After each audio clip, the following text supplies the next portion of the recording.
स्वागत है आप सभी के पसंद यूट्यूब चैनल रहा एजुकेशन में। सभी मित्रों को सुप्रभात, very good morning to all of you. आज के मॉर्निंग सेशन में आज के प्रमुख अखबारों से कई महत्वपूर्ण अपडेट को कवर करेंगे और जिनमें प्रमुखता से बात करेंगे उत्तर हजार भर्ती में। देखिए, सबसे इम्पॉर्टेंट बात है कि सहयोग करते रहना है, क्योंकि 14 जुलाई को तय करना ही पड़ेगा कि नियुक्ति जल्द लेनी है या फिर ऐसे ही आराम से अंतोगत्वा जब सरकार की मनमर्जी होगी तो हमको नियुक्ति पत्र मिले अथवा न मिले। 69,000 में आरक्षण नियमों की दुहाई सही से पालन हो, इसके लिए गुहार लगाई जा रही बार बार। हिंदी में जारी हुए पत्र से ही मिलेगी नियुक्ति। और high school inter board result जो आया है उसके रिजल्ट में अगर कोई संशोधन है, कोई त्रुटि है, कई मित्रों ने फ़ोन किया है कि उनके परिवार में कोई संबंधित है या उनका कोई अनुज है, भाई है, बंधु है, रिश्तेदार है, उसके रिजल्ट में कुछ त्रुटियाँ हुई हैं या स्क्रूटनी का है या वगैरह वगैरह, तो आप उसके लिए संपर्क कर सकते हैं गृहान सेल से, यूपी बोर्ड की कह सकते हैं कि माध्यमिक की वेबसाइट से या यूपी बोर्ड के संस्थानों से, ताकि वहाँ पर आपके रिज़ल्ट में संशोधन किया जा सके। तो चलिए फटाफट से अपडेट को कवर कर लेते हैं। तो ये मुझे तथ्य बहुत अच्छा लगा। फेसबुक पे पोस्ट था ये कि जैसा सहयोग वैसा वकील, जैसा वकील वैसा परिणाम, और इसलिए बेहतर परिणाम के लिए सभी लोग सहयोग करें।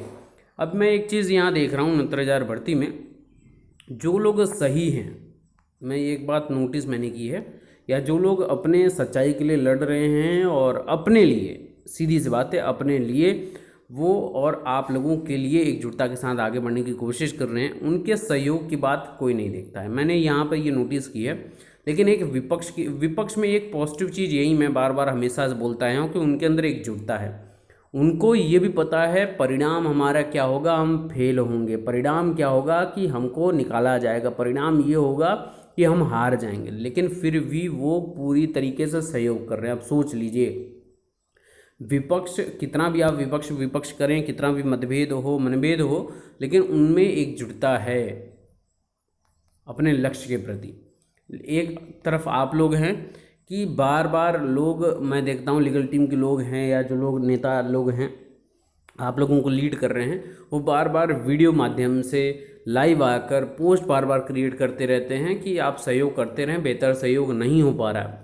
अब सबसे इम्पोर्टेंट बात है क्यों नहीं हो पा रहा है, उसके पीछे रीज़न वही एक दो मुख्य हैं। मुख्यतः से एक रीज़न ये है कि सरकार की दुहाई बार बार लगाई जा रही है। किसके द्वारा? जो लोग फेलियर गैंग है, जो लोग रद्दी गैंग है, बार बार बोलेंगे सरकार के पास पूरा मजबूती से है, सरकार जब होगा सरकार करेगी। तो सरकार जब होगा तो सरकार 1.5 वर्षों से कर रही है और आगे भी अभी 1.5 वर्षों तक करेगी। तो तुम लोग तो रद्दी गैंग हो भाई, तुम लोग तो फेलियर गैंग हो। आने वाली भर्ती के लिए तैयारी करना ही ज़्यादा उचित रहेगा, ना कि इसमें इंटरफियर करना। दूसरी महत्वपूर्ण बात ये है कि भर्ती प्रक्रिया में आप लोगों का आर्थिक सहयोग बहुत इंपॉर्टेंट है। आर्थिक सहयोग देखिए, मैं बार बार इसलिए बोल रहा हूँ क्योंकि सुप्रीम कोर्ट में एससी में आप सीनियर अधिवक्ता उतारेंगे, ठीक है। कई ढेर सारी टीमें हैं, सब लोग अपने अपने उचित अनुचित के अनुसार किसको कौन सी टीम पसंद है, किसका काम अच्छा लगता है लोगों को, किस पर विश्वास है, सबसे इम्पोर्टेंट बात। और उनके पैसे की वैल्यू कहाँ पर होती है, ये सबसे महत्वपूर्ण बात है। उस हिसाब से आप सहयोग करते रहिए, सबसे महत्वपूर्ण बात है। दूसरी इंपॉर्टेंट बात यहाँ पर ये मैं देख रहा हूँ कि आरोप प्रत्यारोप का दौर तो चल ही रहा है, ठीक है। यहाँ पर मैंने देखा है कि 8,017 जो शिक्षा मित्र बंधु हैं वो चयनित होकर भी अपने हिसाब से क्रियाकलाप नहीं कर पा रहे हैं, ठीक है। उसमें 1-2 लोग हैं शिक्षा मित्र बंधु, लेकिन उनको भी गुमराह कर लिया जा रहा है, उनके ही वर्गवार। तो इसलिए मैंने बोला है कई बार कि आपके वर्ग के ही लोग आपका शोषण करते हैं और आप शोषित होते रहते हैं। भ्रमित आपको किया जाता है बार बार। क्यों? क्योंकि वही वर्ग के नेता जो बनते हैं अपने आप को, वो खुद फेल और रद्दी गैंग के होते हैं। पैसे आपसे लेंगे, ठीक है, आपको सफल कराने के लिए, और वो पैसे चाटुकारिता में चला जाएगा, किसी काम का नहीं आएगा वो पैसा, ठीक है। कौन? जो आपको सो कॉल्ड ड्रीम प्रोजेक्ट दिखा रहे हैं, ठीक है।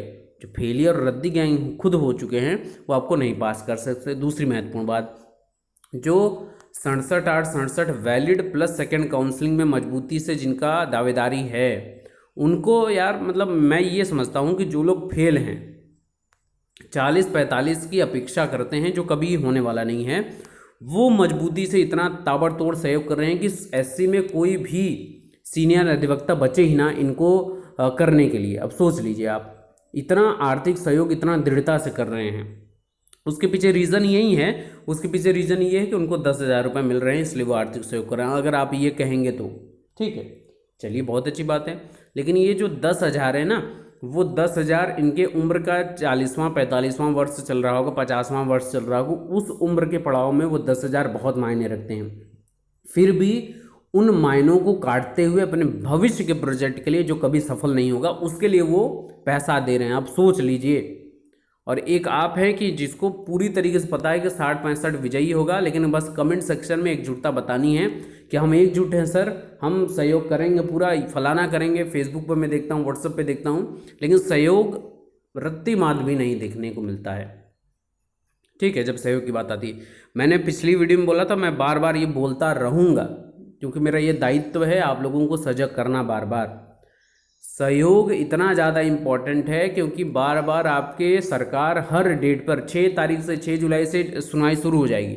सरकार बहुत ज़्यादा करेगी, 14 जुलाई को कट ऑफ मैटर, मुख्य मैटर पर भेजेगी। सॉलिसिटर जनरल चाहे हों, चाहे वेणुगोपाल सर हों, चाहे आपके हरीश साल्वे जो भी हों, 14 जुलाई को वो पहुँचेंगे। लेकिन आपके जो गंभीर गंभीर सुनवाइयाँ 6 जुलाई को है, 7 जुलाई को है, 8 जुलाई को है, 14 जुलाई को है, 17 जुलाई को है, फिर 27 जुलाई, मतलब पूरे जुलाई में मैटर है। तो क्या इन सभी सुनवाइयों पर सरकार अपना अधिवक्ता, सरकारी अधिवक्ता भेजेगी? अगर आपको ये लगता है तो आप फिर सो जाइए। सोने में बड़ा आनंद है और नींद में जो सपने देखे जाते हैं उसको सपने में ही रहना चाहिए। जब आप सजग होकर जागृत अवस्था में रहेंगे और फिर ये बात बोलेंगे तो कहीं ना कहीं आप अपने साथ धोखा कर रहे हैं। सीधी और स्पष्ट बात बोल रहा हूँ, ठीक है ना। दूसरे महत्वपूर्ण बात पे आ जाते हैं, जो वर्गवार लोगों को बांटने की कोशिश की जा रही है। नियमानुसार आरक्षित वर्ग को अवसर देने की मांग। आरक्षित वर्ग अभ्यर्थी संगठन ने 69,000 बेसिक शिक्षक भर्ती में आरक्षण के नियमों का संवैधानिक पालन न किए जाने की शिकायत करते हुए प्रदेश की राज्यपाल को ऑनलाइन ज्ञापन भेजा है। और इसमें छात्र नेता जो रिंकू यादव जी हैं, इन्होंने ज्ञापन में कहा है कि शिक्षक भर्ती प्रक्रिया में अंतिम चयन सूची 1 जून 2020 को जारी की गई, जिसमें विभाग ने आरक्षण के नियमों का पालन नहीं किया। विभाग ने एमआरसी को गलत तरीके से लगाकर आरक्षित वर्ग को बाहर कर दिया। यहाँ से नहीं है। हाल ही में उच्च न्यायालय लखनऊ खंडपीठ ने एमआरसी का प्रयोग जिला आवंटन करने के लिए किए जाने का आदेश जारी किया है, लेकिन 69,000 शिक्षक भर्ती में शिक्षा विभाग ने एमआरसी का प्रयोग जिला आवंटन में न करते हुए सीधे चयन सूची जारी कर दिया है। इससे अधिकांश आरक्षित वर्ग के अभ्यर्थी चयन से बाहर हो गए हैं। बेसिक शिक्षा विभाग की चयन सूची में किसी भी वर्ग की कैटेगरी, योग, गुणांक का उल्लेख नहीं किया गया है। तो इनके द्वारा ये मांग की गई है और अब ये इस पर मांग तो लगातार होती रहती है अभ्यर्थियों की अपने अपने सुविधा अनुसार। अब सरकार का क्या है, बेसिक शिक्षा विभाग का क्या है? बेसिक शिक्षा राज्य मंत्री ने एकदम स्पष्ट बोल दिया है कि सारे आरक्षण नियमों का हमने पालन किया है, पहली बात।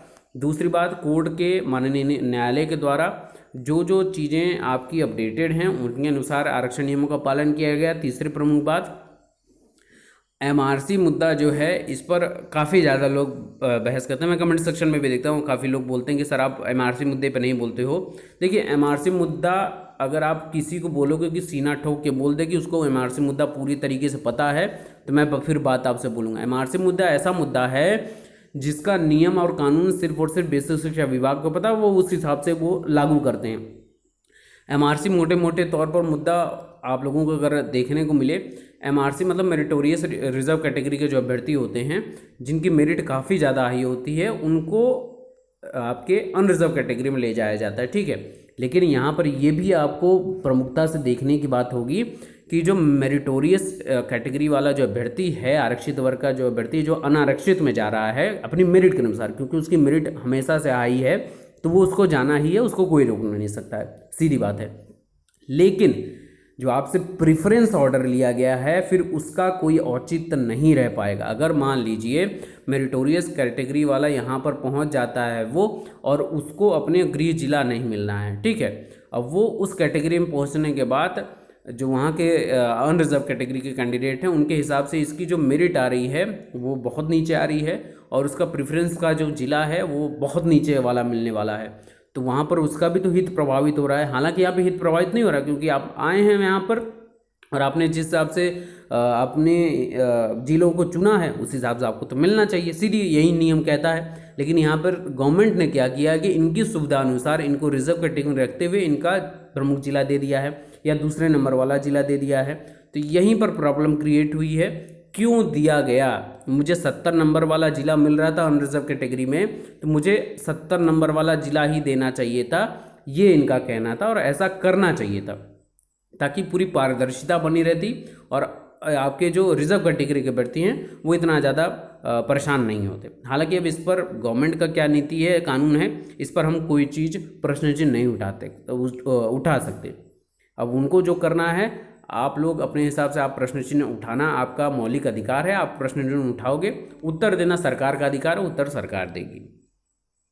एसटीएफ का काम चल रहा है अपना। चंद्रमा यादव के स्कूल का दस्तावेज खंगाले जा रहे हैं। 19,000 शिक्षक भर्ती में जो मोस्ट वांटेड हैं चंद्रमा यादव, वो अभी तक फरार हैं और साख जुटाने में आपके एसटीएफ लगी हुई है। स्कूल के दस्तावेज भी खंगाले जा रहे हैं। पता चला है कि सेटिंग से ही स्कूल में प्रतियोगी परीक्षाओं का सेंटर लेता था और खेल करता था, जबकि प्रतियोगी परीक्षा कराने की जरूरी मापक जो हैं या मानक जो हैं वो स्कूल में मौजूद ही नहीं हैं। तो इसको लेकर भी कार्रवाई की जाएगी। और अगर ऐसा कुछ निकलता है तो प्रदेश के कई ऐसे सेंटर्स हैं जिन पर प्रश्न चिन्ह उठ सकता है कि जब मानक ही नहीं है तो आप सेंटर कैसे अलॉट होता है, ये सबसे बड़ा प्रश्न चिन्ह उठने वाला है। हिंदी में जारी हुए पत्र से ही मिलेगी नियुक्ति। तो हिंदी राजनीतिक विज्ञान के असिस्टेंट प्रोफेसर की नियुक्ति के संबंध में जारी हुआ स्पष्टीकरण। पिछली बार अंग्रेजी में फर्जी पत्र तैयार कर कुछ लोग कार्यभार ग्रहण करने पहुंच गए थे, इस वजह से क्रियाकलाप किया गया है। तो कहीं ना कहीं ये एक बेहतर बात है। अब यहाँ पर एक बात और कर लूँ, हाई स्कूल और इंटर के जो अभ्यर्थी हैं परेशान हैं, उनके यहाँ त्रुटियाँ हैं या स्क्रूटनी के लिए परेशान हैं, तो ग्रीवांस सेल में या ऑनलाइन आप जो उनका पोर्टल है, वेबसाइट, वहाँ से आप नंबर लेकर हेल्पलाइन डेस्क पर बातचीत कर सकते हैं, मेल भेज सकते हैं। या कोविड में अगर आपको स्वतंत्रता है तो अपने माध्यमिक का जो कार्यालय है या यूपी बोर्ड का जो कार्यालय, वहाँ पर जाकर अपनी बात आप रख सकते हैं। तत्काल प्रभाव से रख दीजिए, क्योंकि इसके बाद फिर परेशानी होगी समय जैसे जैसे बीतता जाएगा। बाकी की लेटेस्ट अपडेट के लिए बने रहिए। Best of luck. Thank you so much.